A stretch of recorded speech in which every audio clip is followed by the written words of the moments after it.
बिस्मिल्लाहिर्रहमानिर्रहीम। Hello everyone, मेरा नाम तहज़ीब खान है और इस वीडियो के अंदर मैं आपको आईआर ब्लास्टर और आईआर रिसीवर को कैसे यूज़ करना है, क्या क्या प्रॉब्लम आ सकती है, क्या क्या आपको इश्यूज़ अगर आप रिमोट के साथ काम कर रहे हो और अगर इस कोड को आप इस आईआर ब्लास्टर से सेंड करने की कोशिश कर रहे हो तो क्या इशू आ सकते हैं।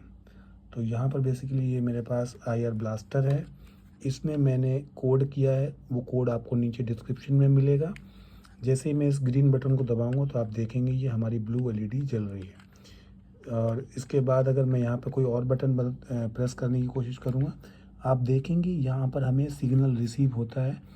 देखो ऐसे मैं बटन दबा रहा हूँ, सिग्नल रिसीव हो रहा है, लेकिन एलईडी ग्लो नहीं कर रही, क्योंकि इसका जो भी कोड है उस कोड पे क्या एक्शन परफॉर्म करना चाहिए वो हमने अपने कोड में डिफ़ाइन नहीं किया। इसका कोई पर्टिकुलर हेक्स कोड होगा, उसका पर क्या ऑपरेशन परफॉर्म होना चाहिए वो हमें बेसिकली बताना पड़ता है। ठीक है, ये आईआर ब्लास्टर है, इससे भी हम इसको कोड सेंड कर सकते हैं, लेकिन मैंने जो इसके अंदर इस ग्रीन बटन, उस रेड बटन पर बटन दबाने से जो कोड पास होना चाहिए, जिससे हमारी, अगर आपने लास्ट वीडियो देखी है, ग्रीन एलईडी जलती थी, वो नहीं जल रही है जस्ट बिकॉज क्योंकि मैं इस आईआर ब्लास्टर से एग्जैक्टली वो कोड सेंड नहीं कर पा रहा हूँ। आपको वीडियो को बार बार देखना पड़ेगा, जो मैंने बोला है वो बहुत इम्पॉर्टेंट चीज़ है। ठीक है, मैं आपको अब इसको को सिंपली कैसे लगाना है, आपको यहाँ पर यह मैंने 200 ओम का रजिस्टर यूज़ किया है, जो कि इसके मैंने ग्राउंड में लगा रखा है। आप कहीं पर भी लगा लें चल जाएगा। इसके बाद इसका जो मैं ग्राउंड है, इसका यानी एनोड पार्ट है, वो मैं लगाऊंगा ग्राउंड में, और इसकी जो एक पिन है वो लगाऊंगा पिन नंबर 3 में। आप जो भी पिन में लगाएं उस पिन को कोड में डिफाइन कर दें। कोई हार्ड एंड टफ नहीं है कि आप इसको पिन नंबर 3 में ही लगाएं। इसकी वायरिंग मैं आपको बताऊं तो आप इसको देखेंगे, इसका जो उभरा वाला पार्ट है, जो उभरा वाला जो पार्ट है वो है हमारे सामने है, यानी इस तरफ रखा हुआ है। तो इसके उस साइड में आप देख रहे हैं ये जो 5 वोल्ट से कनेक्टेड है, आपको दिख रहा है ये 5 वोल्ट से कनेक्टेड है। इसका जो बीच वाला है वो ग्राउंड से कनेक्टेड है, और उसके बाद जो पार्ट है वो हमारा पिन नंबर 2 से कनेक्टेड है। ठीक है, ये पिन नंबर 2 हमारी 2 से कनेक्टेड। अगर आपने 3 से कनेक्ट किया तो 3 का कोड करेंगे, आप कोड में आप डिफाइन करके उसको चेंज कर पाएंगे। अब मैं आपको कोड दिखाता हूँ। इसका कोड मैंने आपको डिस्क्रिप्शन में दे दिया है, इसका भी दे दिया है। जो मुझे प्रॉब्लम फेस आई थी वो ये प्रॉब्लम ये थी कि मैं जो पर्टिकुलर कोड जो मुझे इस रिमोट से मिल रहा था, मैं चाहता था कि वही कोड मैं इस आईआर ब्लास्टर से पास कर पाऊँ, लेकिन वो पॉसिबल नहीं हो पाया। इसके लिए मैंने फिर डिटेक्ट किया, देखा कि मुझे इस आईआर ब्लास्टर से कौन सा कोड मिल पा रहा है। मैंने इस कोड को पास करने के लिए जो कमांड लिखी थी कोड के अंदर, वो कमांड ना मिलके कुछ और कोड मिल रहा था। उसके बिहाफ पे मैंने इसके अंदर वो कंडीशन डाल दी है कि जब आईआर ब्लास्टर ये पर्टिकुलर कोड देगा तब मुझे ये जिसकी जो ग्रीन एलईडी है वो ग्लो करनी है। तो मैं आपको अभी इससे कनेक्ट करता हूँ और दिखाता हूँ।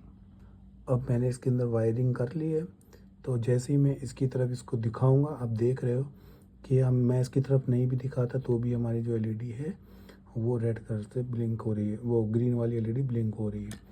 अगर मैं इसको छुपा देता हूँ, अपने हाथ से पकड़ लेता हूँ, अब इसमें से जो बीम्स है वो उस तक नहीं पहुँच पा रही हैं। ऑल्दो आप देखेंगे कि यहाँ पर कुछ बीम्स पहुँच भी जाती हैं।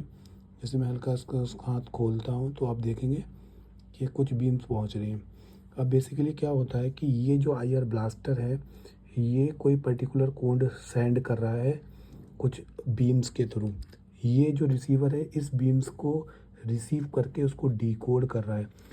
एग्जैक्टली जो हमने इफ कंडीशन लगाई है उसमें एग्जैक्टली वैसे ही अगर उसको कोड मिल जाता है डिकोड करने के बाद, तो ये उस एलईडी को ग्लो करता है। तो बेसिकली ये चीज़ हो रही है। अगर आप देखें इसका डायरेक्शन इधर नहीं है उसकी तरफ, फिर भी ये ग्लो कर रही है, तो आपको लगता होगा ये एक प्रॉब्लम है। आप इसको एक प्रॉब्लम भी समझ सकते हैं और एक सॉल्यूशन भी समझ सकते हैं, पर आपका नज़रिया कैसा है आप उस तरीके से समझें इसको। फॉर एग्ज़ाम्पल, आपने टीवी में आप चैनल चेंज करना चाहते हैं, अगर आप पर्टिकुलर डायरेक्शन में ही रख के इसको चेंज करेंगे तो माइट भी आप उस डायरेक्शन में ना कर पाओ या किसी भी वजह से, क्योंकि आप रिस्ट्रिक्टेड हो गए हो कि आप पर्टिकुलर डायरेक्शन में ही यूज़ करके ही उसको चेंज करोगे, आप बिल्कुल पॉइंट टू पॉइंट यूज़ करोगे। जो जबकि हम टीवी के की तरफ मुँह करते हैं, उसके आईआर ब्लास्टर की तरफ मुँह नहीं करते, हमें नहीं पता होता उसका अंदर जो आईआर रिसीवर है वो कहाँ पर लगा हुआ है। तो ये तो एक फ़ायदा आप इसको समझ सकते हैं। नुकसान इसमें अगर आप देखें, अगर मैं कोई एक ऐसी चीज़ बना रहा हूँ, ऐसा कोई रोबोट बना रहा हूँ जो कि इस आईआर ब्लास्टर की तरफ मुँह हो, जिससे हमें पता लगे कि ये उसी डायरेक्शन में है, तो हम उसकी तरफ मूव कर पाएँ।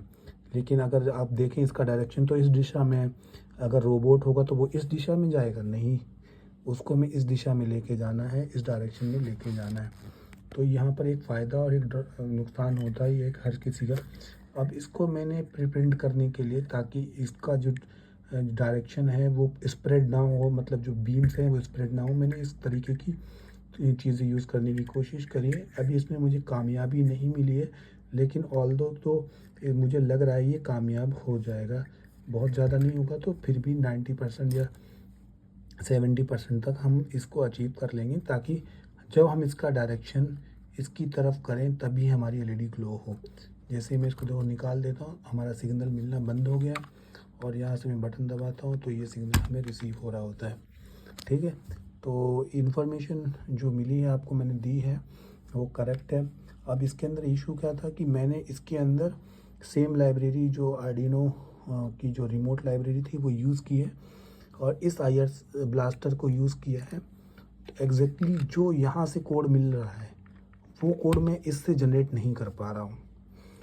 अब ये क्यों हो रहा है, इसके लिए मुझे काफ़ी रिसर्च करना पड़ेगी, ऐसा क्यों होता है। क्योंकि इसमें एनएफसी फ्रेम होते हैं, कुछ फ्रेम्स बनाए जाते हैं, एड्रेस होता है।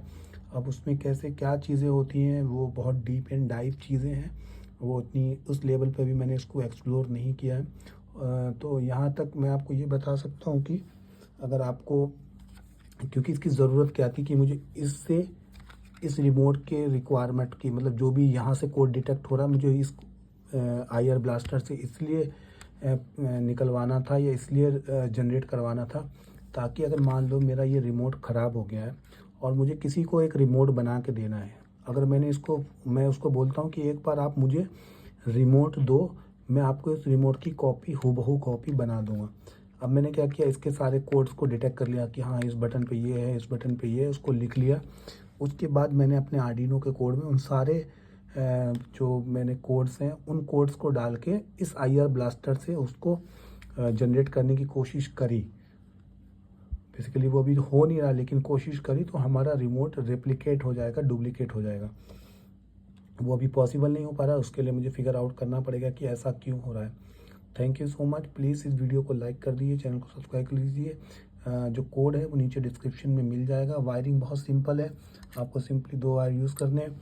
आपको ये कैसे पता लगेगा कि आपका आईआर ब्लास्टर काम कर रहा है नहीं कर रहा, आप सिंपली इसको आप अपने कैमरे के नीचे रखेंगे, इसमें पावर देंगे, 5 वोल्ट का पावर देके इसको कैमरे के नीचे रखेंगे तो ये ग्लो करेगा। यहाँ पर आपकी वायरिंग इसकी भी बता दी मैंने, इसमें एलईडीज़ यूज़ करी है। Thank you so much. अल्लाह हाफिज़। मिलते हैं किसी और वीडियो के अंदर। अस्सलाम वालेकुम रहमतुल्लाहि व बरकातहू।